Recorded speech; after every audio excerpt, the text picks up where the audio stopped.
그 세상을 창조하신 얘기를 보면 참 깜짝 놀랄 얘기가 하나 나옵니다. 어떻게 이러실 수가 있지라는 정말 우리가 생각할 때 이런 얘기가 다 있나 할 정도의 놀라운 얘기가 하나 나오는데, 그것은 뭐냐면 하나님 스스로 뭔가 잘못됐다라고 하시는 그런 맥락, 부분이 있는 장면입니다. 실수라고 얘기할 수는 없을 것입니다. 하나님이 하셨으니까 실수라고 얘기할 수는 없지만, 전능하신 하나님께서 참 이것은 아니다 라고 하면서 다시 말씀을 번복하는 듯한 표현을 하신 일, 그것이 성경의 기록이 창세기에 되어 있습니다. 보통 일이 아니죠. 하나님이 생각하셨을 때도 이건 아니지 라고 하시면서 생각하신 그 부분이 있었다는 것입니다. 굉장히 중요하다는 뜻이겠죠. 과연 그것이 무엇일까? 성경에 우리 창세기의 1장부터 해서 쭉 이렇게 보시게 되면, 사람을 만드시고 나서, 아담을 만드시고 나서 뭐라고 하셨습니까? 사람의 독처하는 것이 좋지 못하다라는 말씀이 바로 그 말씀입니다. 하나님께서도 창조에 스스로 불합격 판정까지 내리시면서까지 수정하시려고 하셨던 그 내용, 그게 뭡니까? 사람이 혼자 있는 것, 절대 이건 아니다 라는 것입니다. 다시 얘기해서 그렇게 중요하다고 하나님이 생각하신 게 뭐라고요? 인간과 인간 사이의 관계를 창조하셨다라는 것입니다. 그만큼 이 관계는 중요한 것입니다. 사람과 사람 사이의 릴레이션십, 이 관계라는 것은요, 정말 어떤 그 과장을 하더라도 과언이 아니다라고 할 수 있는 내용이라고 생각되어집니다. 여러분, 정말 축복은 무엇일까요? 금요일에도 제가 행복에 대해서 얘기를 잠시 나눴습니다만, 정말 행복은 무엇입니까? 여러분 어떻게 생각하시는지 모르겠는데, 만일 누군가가 이렇게 생각하시는 분이 있다면, 혼자서 내가 아주 호화로운 집에서 혼자서 너무 맛있는 음식을 먹으면서 혼자서 재미있는 오락을 즐기면서 혼자서 죽을 때까지 살아야지, 이렇게 얘기하시는 분이 있다면 이분은 빨리 정신병동으로 옮겨가셔야 될 분이라고 생각할 수 있는 병든 인생관을 갖고 있는 분입니다. 요즘 세대를 무슨 세대라고 하는지 혹시 아십니까? 옛날에는 한때 무슨 세대라고 했었죠? 예, 제가 답을 다 가르쳐 드리면서 질문하니까 두려워하지 마시고 응답하시면 됩니다. 뭐지 또 이러면서 당황해 하셔가지고 막 그러지 마시고요. X세대라고들 많이 불렸었습니다. 요즘 세대는 X세대가 아니고 N세대라고 합니다. 물론 그 말고도 더 다른 얘기들이 많이 있습니다. Y세대, C세대, P세대, 별의별 세대가 참 제가 막상 찾아보니까 많더라고요. 그러나 대부분의 학자들이 공통적으로 1964년 이후에 태어난 사람들, 그래서 75년생까지는 다 여기에 포함이 된다고 합니다. 그렇죠? 그러면 대부분은 아마 저쪽 끝에 하고 여기 계신 분들이 좀 많이 해당이 되실 텐데, N세대라고 합니다. 그 N은 무엇의 약자냐면 네트워킹의 그 N입니다. 혼자서는 살아가지 못하는 것 같은 느낌을 주죠? 네트워크가 되어야 된다는 것이죠. 연결되어서 살아가는 세대라고 얘기하지만, 근데 문제가 하나 있어요. 오히려 아이러니하게도 역설적이게도 이 세대는 최고로 고립되어 있는 세대라고 합니다. 컴퓨터가 발달하자마자 그냥 컴퓨터 게임과 이메일과 그 다음에 요즘은 SNS라고 하는 그런 사이버 공간에 들어가가지고 자기는 그 사이버 공간에서는 친구가 몇백 명이라고 자랑합니다. 정작 나는 친구가 이만큼 있다고 하지만 그 사람들과는 한 번도 제대로 만나보지 못한 병적인 모습이 최대의 문제라는 것이죠. 여러분, 분명하고 확실하게 제가 다시 한번 말씀드리지만, 사람은 어떤 환경에 있든지 사람과 사람 사이에 교제하고 사귀는 것을 통해서만 하나님의 형상, 하나님이 원래 우리에게 만들려고 하셨던 그 인간됨을 회복할 수 있고 삶을 제대로 살 수 있다고 저는 분명히 믿습니다. 만일 어떤 사람하고 상처가 돼가지고 잠시 그 자리에서 떠날 수는 있겠죠. 그러나 영원히 결별하고 상처받아 힘들어서 내가 스스로 관계 맺는 것은 더 이상 하지 않겠다라고 하는 것은 뭔 줄 아십니까? 자살행위라고 합니다. 여러분, 한국교회에서 상처받고 미국교회 가서 신앙생활 하시겠다고 하시는 분들 종종 많이 봅니다. 그건 정상적인 신앙생활 아닙니다. 그분이 정말 여기서부터 태어나서 영어가 더 편하시다면 이해가 어느 정도 될 수 있습니다만, 그러나 상처받아서 그렇게 떠나는 것은 마치 무인도로 가는 것과 마찬가지라는 것이죠. 절대 바람직하지 않습니다. 제가 영화 포스터 하나 더 보여드릴게요. 2000년도에 나왔던 영화입니다. 캐스트 어웨이라는 영화인데, 여러분 그 영화 그 사람 얼굴이 크게 나오죠? 누군지 혹시 아십니까? 예, 드디어 수준이 훨씬 이제 상승을 하고 계십니다. 톰 행스입니다. 자, 톰 행스인데 이 사람이 척 놀랜드라는 역할을 하고 있습니다. 이 사람이 페덱스의 여러 가지 직원인데 여러 가지 국제적인 임무를 감당하다가 쫙 날아가다가 갑자기 비행기에 결함이 있어서 불시착합니다. 남태평양 어느 무인도에서 불시착해서 거기서 4년을 그냥 혼자 삽니다. 사람이 없는 곳에서 4년 동안을 혼자 삽니다. 혼자 살다 보니 처음에는 금방 구출되겠지 하면서 기다리고 면도도 하고 했는데 나중에는요 다 포기하고 그냥 자연과 함께 누가 자연인지 누가 인생인지 모를 정도로 그렇게 살아가는 모습을 봅니다. 얼마나 혼자 사는 것이 힘들면 이 사람이 나중에는요 배구공에다가 사람 얼굴을 하나 그려놓고는 그 배구공에 이름을 붙입니다. 사람 얼굴처럼 생겼나요? 예, 그냥 배구공에다가 그림을 하나 그려놓고는 저 배구공에 저 사람을 뭐라고 하느냐면 윌슨이라고 부르기 시작합니다. 그리고는 그 다음 장에 보여주세요. 뭐 할 때마다 쳐다보면서 이거 해도 돼? 저거 해도 돼? 물어보고 얘기하고 그렇게 하루하루를 4년 동안이나 보냅니다. 여러분 캐스터웨이 영화 보신 분은 아시겠지만 참 나중에 구출되긴 구출되죠. 이게 무슨 얘기일까요 도대체? 사람은 혼자 있을 수 없다는 것이죠. 로빈슨 크루소 얘기는 걸작이긴 하지만 과히 가능하지 않다라는 얘기입니다. 저와 여러분 무인도에 갇혀서 4년 동안 살아본다고 하십시오. 그는 나를 아예 처절한 어떤 감옥에 갇히더라도 나 혼자 있기는 제발 내버려 두지 마십시오. 아마 그러실 거예요. 이게 무슨 말이냐?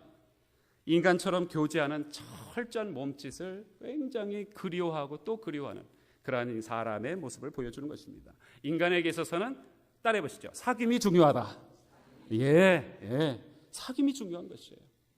이처럼 사람과 더불어서 교제하면서 살아가는 것은 절대적입니다. 그냥 해도 되고 안 해도 되고 그런 것이 아닙니다. 이 사귐 속에서 진짜 참 의미를 발견할 수 있어요. 진짜 true value, 가치를 발견할 수 있어요.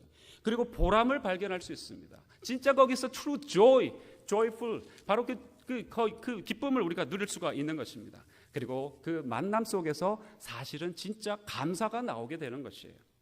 정말로 사람을 아름답게 하고 존귀케 하는 것은 다시 말씀드리지만 인간과 인간의 교제, 사귐을 통해서만 가능하다고 하는 사실 꼭 기억하실 수 있기를 바랍니다. 그런데 이렇게 귀한 것이 있으면 항상 사단은, 악한 영의 세력들은 그것을 오염시키고 변질시킵니다. 좋은 것이라고 하는 것은 다 변질되어 버렸어요. 결혼이라는 놀라운 아름다운 것도 변질시켜 버렸죠. 성이라고 하는 아름다운 것도 변질시켜 버렸죠. 자녀라고 하는 아름다운 고귀한 가치도 변질시켜 버렸죠. 돈이라고 하는 고귀한 가치도 변질시켜 버렸죠. 이 사람 관계도 그렇게 중요한데 오염시켜 버렸습니다.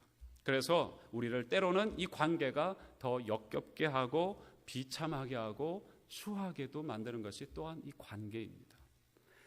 쉽게 정리하면 이렇습니다. 죄로 오염되지 않는 관계라면 정말 그것을 통해서 우리가 진짜 이것이 사는 것이구나라는 것을 느낀다 이 말이죠.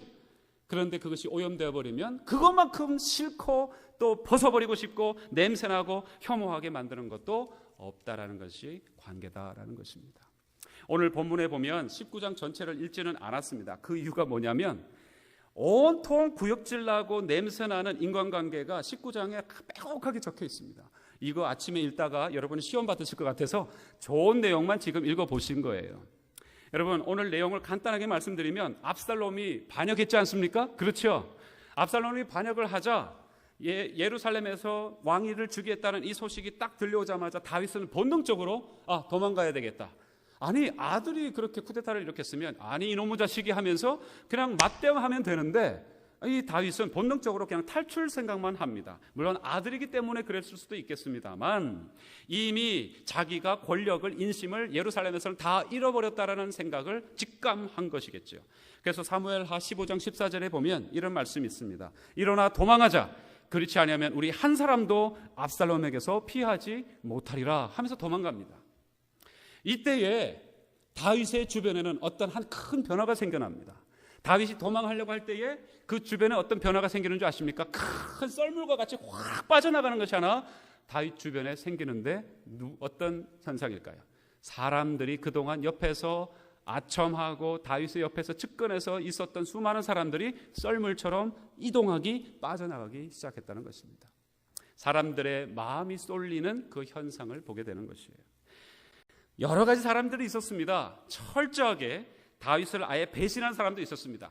그렇게 될 줄 알았어 하면서 딱 그 기밀을 보자마자 딱 다윗에게 등을 돌리면서 배신한 사람, 아히도벨 같은 사람, 아마사 같은 사람, 이스라엘의 다른 지파들이 그랬죠. 그 다음에 다윗의 힘을 잃은 것을 이제 나중에 알고 나서는 아예 대놓고 그 앞에다가 다윗을 조롱하고 비웃은 사람이 있습니다. 대표적으로 시므이라는 사람입니다. 그렇죠?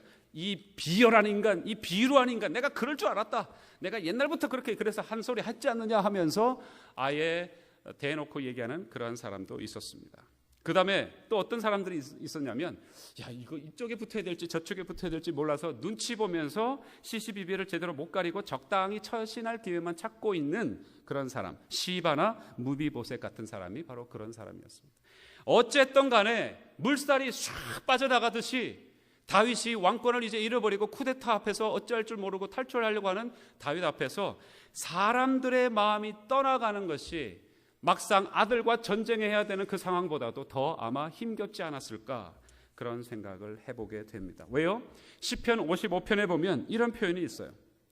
들어보십시오. 나를 비난하는 자가 차라리 내 원수였다면 내가 견딜 수 있었을 것이다.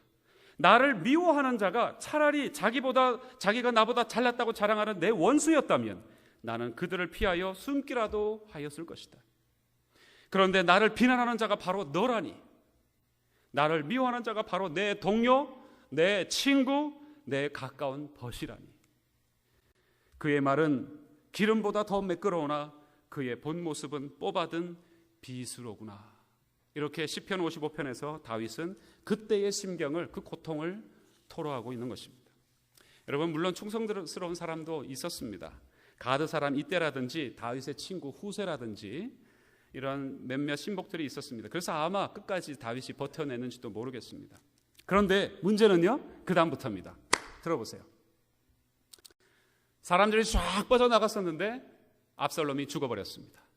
그리고는 다시 다윗이 왕이 되었습니다. 그러자 또 어떤 일이 일어납니까? 그때 빠져나갔던 인생들이 다시 밀물처럼 돌아오기 시작하는 것입니다. 이것이 냄새나는 것이죠. 또 한 번의 물살 이동이 하듯이 사람들이 모여들기를 시작을 했는데, 버리고 떠났던 사람들이 다시 모여서 아닌 척하는 사람들. 내가 언제 떠났다고 그럽니까? 잠시 고향에 잠깐 다녀왔습니다. 또는 용서해달라고 아예 대놓고, 아까는 대놓고 욕했던 사람이 이제는 대놓고 용서해달라, 내가 잘못했다. 그리고 사실은 또 그런 것이 아니었다라고 변명하는 그런 사람들. 이스라엘 사람들이 얼마나 참 이게 참 그런지 왕을 빨리 모셔오자고 나중에는 경합까지 벌입니다. 서로 도망가기 바쁘고 서로 욕했던 사람들이 서로 유다 지파가 먼저 딱 모시고 오니까 왜 너희가 왕을 먼저 모시고 가냐고, 왜 너희가 먼저 모시고 가느냐 난리를 칩니다. 항의를 합니다. 그리고 아까 시므이, 대놓고 욕했던 시므이 기억나시죠? 시므이가 어떻게 하는지 기억나십니까? 시므이가 요단강까지 딱 와가지고는 다윗을 영접합니다. 그리고는 내가 요셉 지파 중에서 제일 먼저 나왔습니다. 분명히 내가 했던 패역한 말 기억하지 마십시오. 제가 잘못한 줄 분명히 저는 압니다. 분명히 제가 제일 먼저 와서 제 잘못을 고하고 영접하니까 제 목숨만 살려주십시오. 이렇게 얘기합니다. 시므이 기억하십시오. 그 다음에 시어머니가 아닙니다. 예, 우리 며느리들은 시어머니로 듣는 분들이 가끔 계십니다. 여기는 안 계실 줄 알고. 자, 그러나 또 이런 분들도 계십니다. 나중에 다윗이 이 왕궁을 앞에 딱 나오려고 하니까 그때 갑자기 무비보셋이 이렇게 막 나옵니다. 뭐라고 합니까? 아, 왕을 제가 지금 이제 영접하려고 나오는 겁니다라고 얘기하니까 다윗이 아니, 나를 지금 영접하려고 했으면 내가 도망갈 때 너는 같이 갔었어야지 라고 얘기하니까 무비보셋이 뭐라고 얘기하는 줄 아십니까? 이 사람은 둘 다 쩔뚝발이잖아요. 아니, 내가 가려고 했는데 나는 옆에서 누가 없으면 못 가는데 이 시바가 그냥 도망가 버렸다 이 말이죠. 그래서 내가 당신을 못 쫓아갔다 하면서 그냥 그렇게 변명을 또 둘러대기도 합니다. 여러분, 다시 말씀드리지만 압살롬의 반역으로 시작된 고통스러운 전쟁을 치른 것보다도 더 마음이 힘들고 어려웠던 다윗의 심경은 누구 때문에요? 이 인간 관계에서 나는 냄새나는 이야기들 때문에요. 우리를 삶을 지치고 어렵게 하는 것이 있습니다. 사람에게 환멸을 느끼게 하는 것이 있습니다. 이것이 뭐냐면 참으로 그 고귀한 인간관계인데도 불구하고 오염돼 버리면 바로 그것이 우리를 지치게 하고 힘겹게 하고 환멸스럽게 한다는 것이죠. 그래서 얼마나 지치고 환멸이 나고 지긋지긋했으면 시므이가 아까 그렇게 얘기했지 않습니까? 그러니까 이 바로 오른쪽 수장이라고 할 수 있는 우의정이라고 할 수 있는 수르의 아들 아비새가 이런 얘기를 합니다. 저 자식 그냥 죽여버립시다. 그러니까 그대로 나와 있어요, 성경에 보면. 그러니 다윗이 뭐라고 하시는 줄 아십니까? 내가 너희와 도대체 무슨 상관이 있는데 오늘 너희가 나의 대적이 되려고 하느냐? 오늘 어찌하여 이스라엘 사람 가운데 사람을 죽이는 일이 있어야 하겠느냐? 이런 얘기를 합니다. 그 다음에 나중에 무비보셋이 막 그런 변명을 둘러대고 그 다음에 밭을 어떻게 해야 된다 막 이런 얘기를 다윗 앞에 가지고 나와가지고 좀 제발 알려주십시오. 저는 잘못한 거 없습니다. 막 이런 얘기를 하자 나중에 다윗이 무비보셋에게 무슨 말을 하는 줄 아십니까? 네가 어째서 또 네 말을 네 얘기를 너의 일들만 나에게 말하느냐? 너의 밭을 반씩 나눠라. 그런 얘기는 무슨 얘기일까요? 다시 얘기해서 영어로 표현해 보겠습니다. Sick and tired. 지긋지긋하고 이제는 몸소리 쳐진다. 그만하자 제발. 누구를 죽여야 된다. 저 사람은 역적이다. 뭐 어떻다. 뭐 변명이다. 아니다. 다 집어치우. 나는 더 이상 얘기 듣기도 싫다라는 것이죠. 여러분 저와 여러분이 이 19장을 읽으면 정말 짜증나실 겁니다. 우리 읽는 우리도 짜증나는데 실제로 경험하고 있는 다윗은 얼마나 오죽했겠습니까? 그런데요 오늘 이렇게 이 말씀 속에 온통 다윗을 힘들게 하고 지치게 만드는 사람과 사람과의 관계 속에서 시원한 여름의 냉수와 같이 시원한 깊은 샘물에서 나오는 그런 시원한 생수와 같이 신선하고 아름다운 관계가 하나 등장합니다. 그것이 무엇입니까? 오늘 읽으셨던 31절에서 39절에 나오는 따라해 보시죠. 바르실레의 이야기입니다. 이분은 나이가 많습니다. 80이 넘었다고 했습니다. 여러분 이 바르실레의 사람의 이야기는요 정말 지금 이 19장 전체를 읽어보면 진짜 이 사람 너무하는구만, 정말 이 사람 이렇게 일구이연하는구만, 우리는 이런 생각에서 막 분에 차오를 것입니다. 그런데 그 분을 한순간에 꺼트리는 귀한 관계가 하나 나오는데 이 바르실레라는 사람이에요. 이 사람은 다윗이 쫓겨갈 때도 다윗이 쫓겨갈 때에 음식이 없을까, 또는 자고 어떤 먹거리가 없을까, 또는 여러 가지 필요한 것들이 없을까 하면서 챙겨줬던 사람입니다. 그리고 다윗이 나중에 왕이 되어서 다시 돌아오죠. 그때에도 지금 앞서 나가서 깍듯하게 왕을 지금 영접하는 사람입니다. 그런데 한 가지가 달라요. 다른 사람들은 왕을 시므에도 영접하러 나갔지 않습니까? 그런데 자기가 한 짓 때문에 용서해달라고 한 것이었지만 바르실레는 이제 떳떳하게 나가서 내가 당신이 도망갈 때 내가 한 수 건네줬으니 저를 분명히 기억하시죠? 저를 분명히 영의정 좌의정은 아니더라도 제발 예루살렘에서 한적한 곳에 좋은 집에서 남은 여생을 살 수 있도록 도와주십시오라고 충분히 얘기할 수 있는 인생인데 그는 그렇게 하지 않습니다. 뭐라고 얘기합니까? 오늘 본문 다시 한번 돌아가 보실까요? 자, 35절입니다. 35절 같이 다시 한번 읽어보겠습니다. 시작. 내 나이 이제 80세라 어떻게 좋고 흉한 것을 분간할 수 있사오며 음식의 맛을 알 수 있사오리이까? 어떻게 다시 노래하는 남자나 여인의 소리를 알아들을 수 있사오리이까? 어찌하여 종이 내 주 왕께 오히려 누를 끼치리이까? 이 바르실레는 한자리 하겠다는 것, 또는 좋은 집을 나에게 선물로 왕이 주겠다라는 어떤 그런 잠깐의 기대도 상상도 하지 않습니다. 심지어 다윗이 준다고 합니다. 내가 주겠다고 합니다. 내가 당신을 정말 평안히 살게 하겠다 하지만 뭐라고 얘기합니까? 내가 어찌 오히려 당신에게 누를 끼칠 수 있겠습니까? 나는 그런 거 모릅니다. 얼마나 아름답습니까? 얼마나 생기가 나는 순간입니까? 전부 다 자기 이익과 욕심 때문에 인간관계를 얽히고 또 얽히게 만드는 그런 관계 사이 한복판에서 아무런 것도 요구하지 않는 샘물처럼 깨끗한 오염되지 않는 이 관계, 하나님은 바르실레를 통해서 저와 여러분에게 오늘 주시고자 하시는 메시지가 있는 줄로 믿습니다.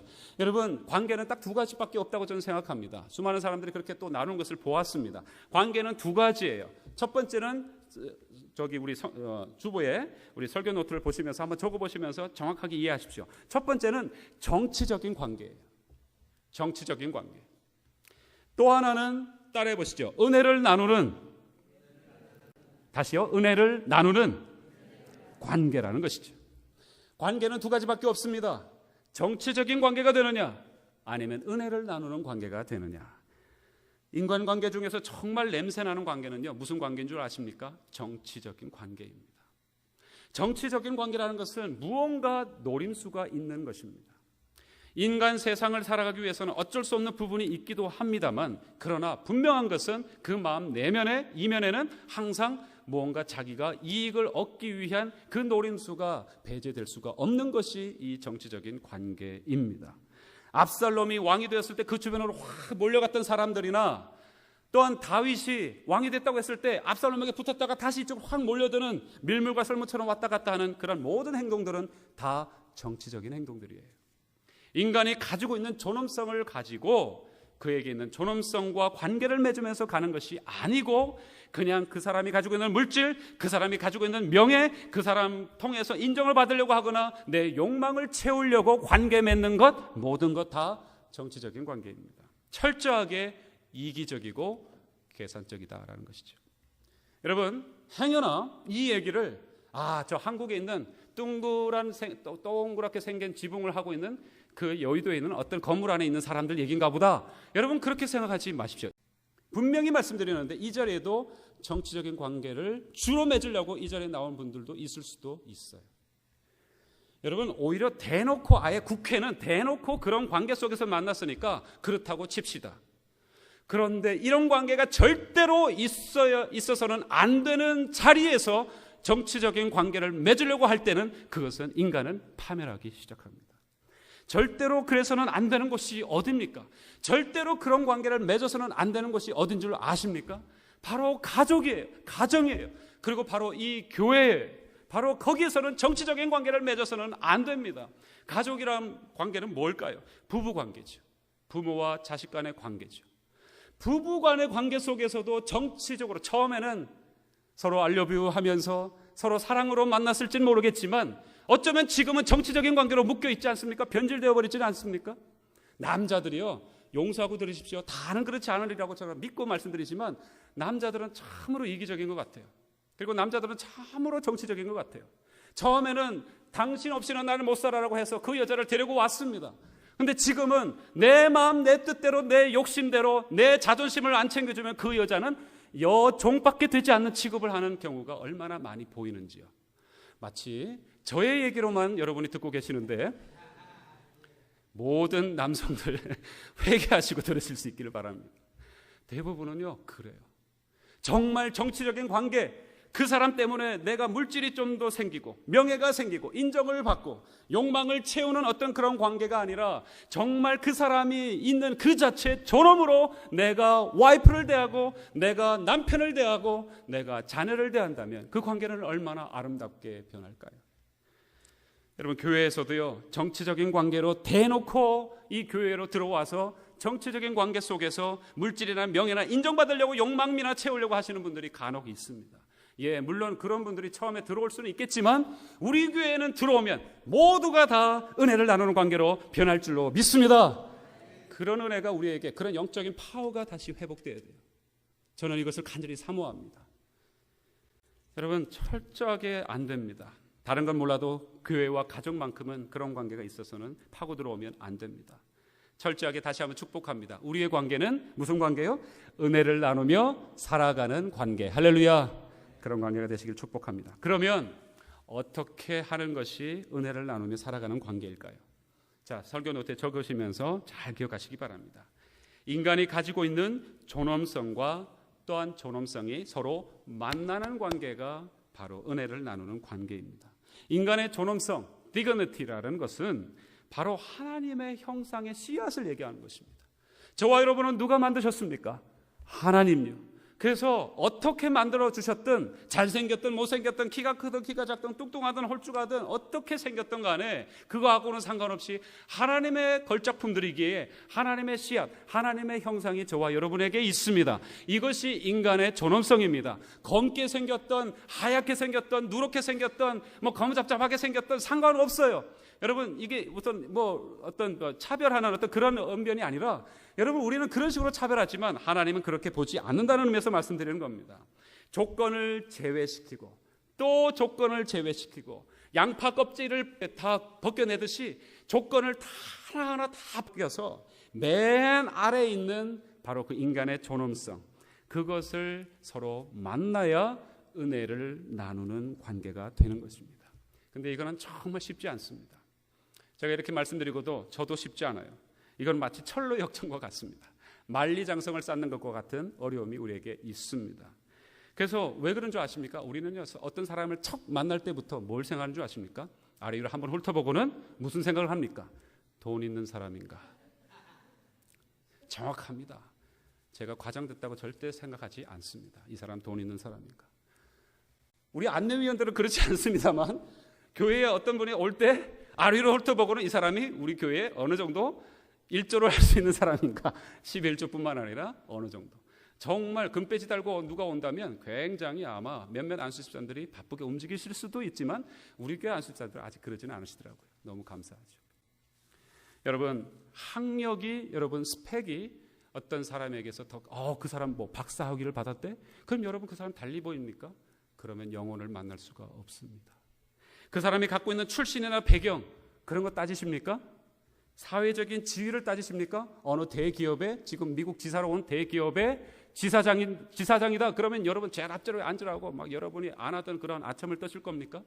여러분, 그러면 영혼을 바라볼 수가 없습니다. 이것은 유혹입니다. 이것은 유혹이에요. 뭐라고요? 따라해 보시죠. 유혹이다. 사람 볼 때 그걸 보지 마십시오. 그건 유혹이에요. 그래도 그런 걸 다 벗겨내고서도 우리에게 또 오는 충격이 또 있습니다. 그래가지고 이제 그 사람 뭐 재벌이라는 거 다 떼어내고 뭐 박사 다 떼어내고 잘생긴 거 떼어내고 다 벗겨냈어요. 그래서 인간 그대로 보자 이렇게 보려고 했는데 갑자기 그 사람에게서 뭐가 확 나한테 다가오냐면 그 사람의 성격, 이 습관이 나에게 딱 옵니다. 무슨 이런 성격이 다 있어? 이런 거를 경험하게 되면 야, 이거는 공격이에요. 처음 것은 유혹이었고 그런 유혹을 다 벗겨내면 그 다음에 뭐가 온다고요? 그 사람의 됨됨이, 태도, 취향, 죄성, 성격, 상처가 다 그대로 고스란히 내게 오니까 공격으로 와요. 그래서 뭐 이런 인간이 하면서 우리는 협박당하지 않으려고 도망가거나 싸움하려고 합니다. 그러면 영혼을 볼 수가 없는 것이에요. 그런 유혹도 견뎌내고 상처도 그런 습관도 죄성도 협박도 이겨내고 참고 기다리면서 계속 그 영혼에 깊게 파고 들어가는 과정이 저와 여러분에게 회복되기를 축복합니다. 여러분, 이게 없으면 백날 교회 나와도 맨날 저 집사가 어떠니 이 집사가 어떠니 하면서 싸우다가 주님 만나실 거예요. 너희는 맨날 싸우다가 나에게 왔니? 어찌할게요? 주님도 대책이 없으십니다. 여러분, 그런 일이 있어서는 안 되지 않습니까? 그래서 제가 철로 역정이라고 하는 거예요. 쉬운 일은 아닙니다. 그래서요, 어렵기에 그거 어떻게 합니까? 예수님이나 하시지. 여러분 포기하실 겁니까? 여러분 아예 지금부터 눈을 감고 주님의 얘기입니다 이러면서 여러분 눈 감고 가만히 계시겠습니까? 아니요. 우리에게는 답이 없을 때 늘 답이 되시는 한 분이 계십니다. 할렐루야. 우리 주님이 분명히 응답하시는데 이걸 기억하십시오. 두 번째입니다. 여러분, 하나님은요, 저와 여러분을 만날 때 야, 너 어느 대학 출신이야? 야, 내가 좀 머리를 줬구나. 대단하다. 너 수고 많이 했다. 그러십니까? 야, 내가 너에게 준 스킬로 정말 대단한 돈을 모았구나. 상당히 큰 집에서 사네. 내가 너 자랑스럽다. 주님이 저와 여러분을 그렇게 만나실까요? 여러분 그렇게 만나십니까? 아니면 아니라고 대답하십시오. 그러십니까? 아니요. 예, 분명하잖아요. 그런데 왜 우리는 그런 거 가지고 주님 앞에 자랑하려고 합니까? 아니라고 얘기하시고.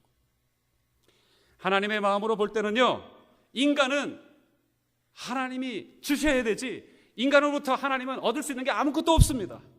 그래서 하나님은 그런 모든 거 다 벗겨내고 심지어 죄성마저도 다 벗겨내고 내가 원래 창세기 때부터 너를 창조전부터 생각했던 그 영혼, 내가 그렇게 오늘 이 시간 만나기를 원한다고 우리 하나님은 오늘 이 자리에 계시는 줄 믿습니다. 여러분, 그것이 하나님의 마음으로 만나는 관계예요. 이게 없으면 우리는 사람을 만나면 전부 다 정치적으로 대합니다. 내가 정치인 금배지 않더라도 나가 정치적으로 행동한다니까요. 여러분, 저에게 그래서 초반에 목사님이시니까 하면서 잘해주신 분들 계십니다. 정말 감사합니다. 그러나 저는요, 그런 것 때문에 이 집사님이 나를 더 생각하시는구나. 또 어떤 집사님은 뭐 그냥 제가 뭐 이렇게 깍듯하게 인사를 드려도 네 하고는 그냥 지나가셔도 제가 그렇게 뭐 실망하거나 낙심하지 않습니다. 어떻게 해서든 그분이 갖고 있는 껍데기를 다 벗겨내고 그분의 알짜, 하나님이 심겨놓은 그 영혼, 순수한 그 영혼만 보려고 저 굉장히 노력하고 있다는 거 여러분 아십니까? 남의 일이라고 그렇게 아멘 안 하시면 여러분 정말 저는 노력하고 지금도 중보하고 기도하고 있습니다. 매일마다 나와서 여러분의 이름을 불러요. 주님, 그 영혼 지금 가지고 있는 재력 때문에 제가 또 솔깃하지 않게 하옵소서. 그가 갖고 있는 어떤 스킬 때문에 제가 좀 더 마음이 가지 않게 하옵소서. 그 사람이 있던 없던, 잘생겼던 못생겼던 어떤 상황이 있던 저는 그 영혼, 하나님이 만들어주신 그 순수한 그 영혼으로 제가 바라보고 그 영혼이 행여나 주님으로부터 떠나면 제가 가득 안고 주님 같이 가자라고 따뜻한 손이 되어드릴 수 있도록 주님 축복해 주십시오. 이렇게 저는 기도하고 오매불망 간절히 사모하는 마음으로 눈물을 흘리고 있다는 거 믿으시면 아멘. 할렐루야, 감사합니다. 여러분, 하나님의 마음으로 만나야 우리는 은혜를 나누는 관계가 됩니다. 여러분, 저를 그냥 그저 우리 교회의 담임 목사님 이렇게만 보지 마십시오. 하나님의 순수한 영혼이 되려고 하는 복의 통로로 나에게도 복을 나누고자 하는 그런 한 영혼, 그렇게 봐주시면 저를 정확하게 보게 되실 것입니다. 여러분, 하나님의 마음은 한결같으십니다. 믿으십니까? 하나님은 여러분을 창조하셨을 때부터 지금까지 하나도 여러분이 가지고 있는 것 또는 입고 있는 것 또는 앞으로 대동할 모든 것을 가지고 여러분 평가하지 않으실 것입니다. 여러분이 만나셨던 그 하나님은 처음부터 지금까지 앞으로 영원토록 변하지 않으시고 여러분은 아름다운 당신의 신부로 분명히 맞이하실 것입니다. 순수한 신부, 아름다운 신부요. 여러분, 하나님이 볼 때에 정말 우리는 어떤 사람인가가 그래서 중요합니다. 그래서 제가 구체적인 프랙티스, 실천 항목만 하나만 말씀드리고 말씀을 맺겠습니다. 여러분, 그럼 어떻게 하나님의 마음으로 만날 수 있을까요? 여러분, 하나님 마음으로 좀 만나게 도와주십시오. 당연히 기도하셔야 됩니다. 그러나 기도하시면서 꼭 기억하십시오. 그래서 오늘 이 자리에 우리가 함께 모여 있는 것입니다. 자, 모든 만남 이면에 가장 우선시하여 무엇보다 영적인 교제를 먼저 하시기를 주님의 이름으로 축복합니다. 그냥 만나자마자 지난주 비즈니스 어땠어? 그러지 마십시오. 정치적인 관계로 흘러가기 쉽습니다. 지난주에 뭐 먹고 살았어? 왜 남의 집에 뭐 먹고 산 거 그렇게까지 관심이? 여러분 따뜻하게 하십시오. 뭐 지금 6.25 동란 직후 세대 아니지 않습니까? 우리 부모님들은 경험하셔서 그런 말씀 하셔도 제가 웨이브 해드릴게요. 크레딧 드립니다. 그러나 우리 아까 내 세대들은 그런 얘기 하시면 안 돼요. 어떻게 해요? 무슨 교제요? 오늘 이 문을 나가시면서 무슨 교제 하시라고요? 한 주간 말씀, 어떤 말씀으로 은혜 받으셨어요? 서로 물어주시기를 주님의 이름으로 축복합니다. 여러분, 그게 안 되면 할 말이 없게 만들어야 돼요. 할렐루야.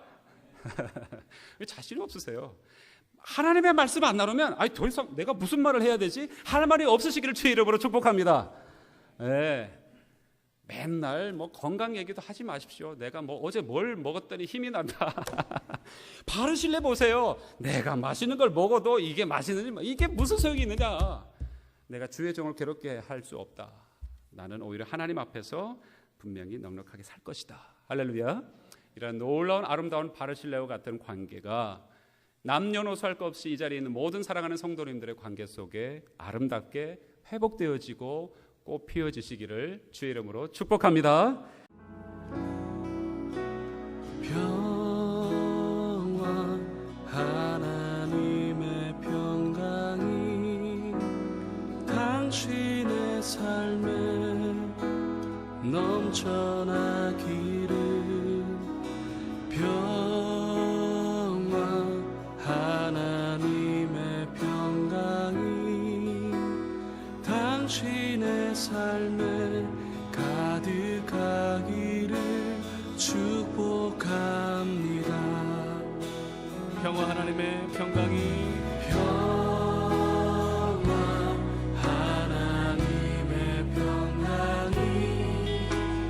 당신의 삶에 넘쳐나기를. 평화 하나님의 당신의 삶에 가득하기를 축복합니다. 기쁨, 하나님의 기쁨이 하나님의 기쁨이 당신의 삶에 넘쳐나기를 기쁨 하나님의 기쁨이 당신의 삶에 가득하기를 또 다른 분에게 소망, 하나님의 소망이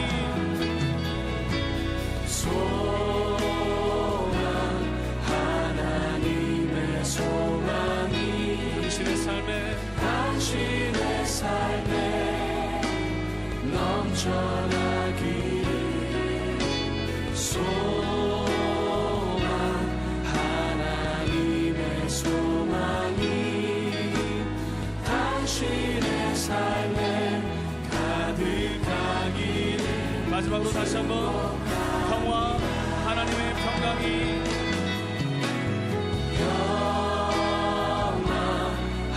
하나님의 평강이 나의 삶 속에 넘쳐나기를 소망 하나님의 소망이 나의 삶 속에 가득하기를 축복합니다.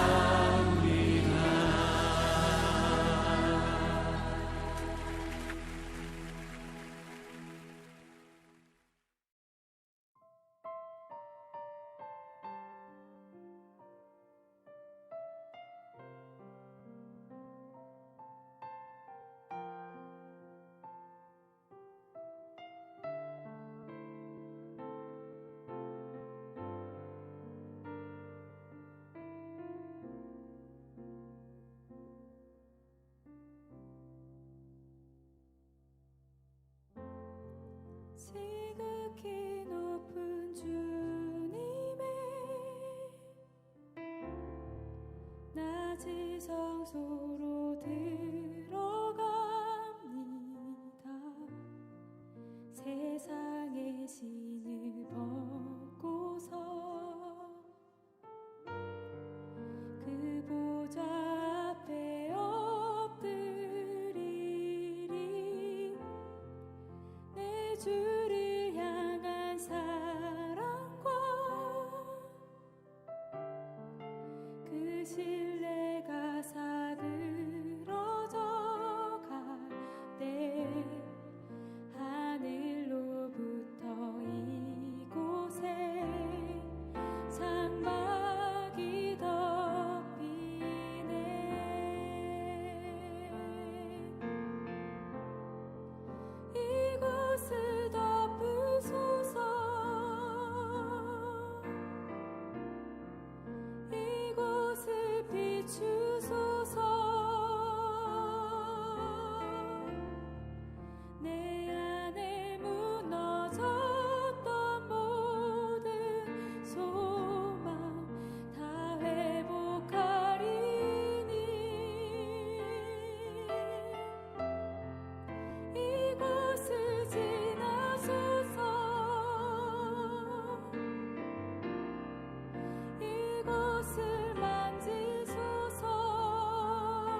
침묵만이 다시 내게 되돌아오네. 검은 구름 빛을 가리듯 밤과 같이 어두운 뿐이지만 당신 손에 내 이름 새겼으니 결코 나를 잊지 못하시리라. 내 눈이 당신을 볼 수 없다 해도 그는 나의 외침 듣고 계시리. 주 하나님 날 기억하소서.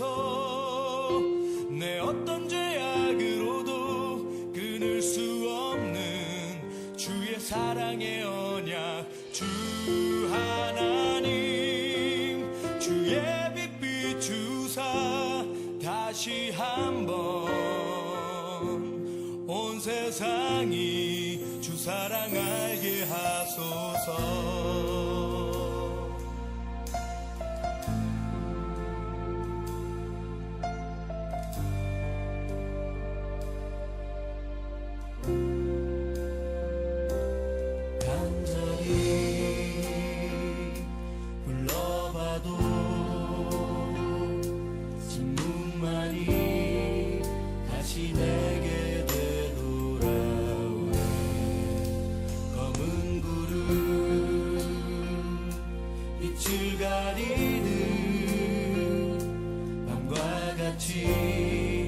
어두운 뿐이지만 당신 손에 내 이름 새겼으니 결코 나를 잊지 못하시리라.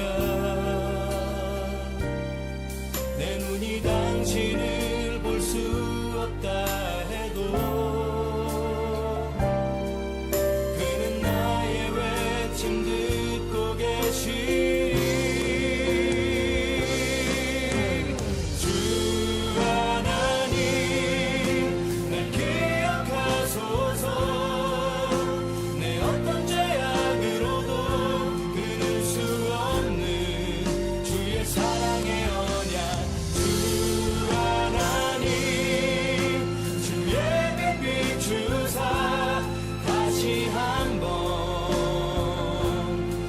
세상이 주 사랑 알게 하소서. 주의 영광 이 땅에 보이신 주님 능력으로 기적 베푸신 것처럼 주의 사랑 나로 알게 하소서. 주 하나님 날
주옵소서. 이곳을 주목하소서. 주를 향한 노래가 꺼지지 않으니 하늘을 열고 보소서. 이곳에 임재하소서.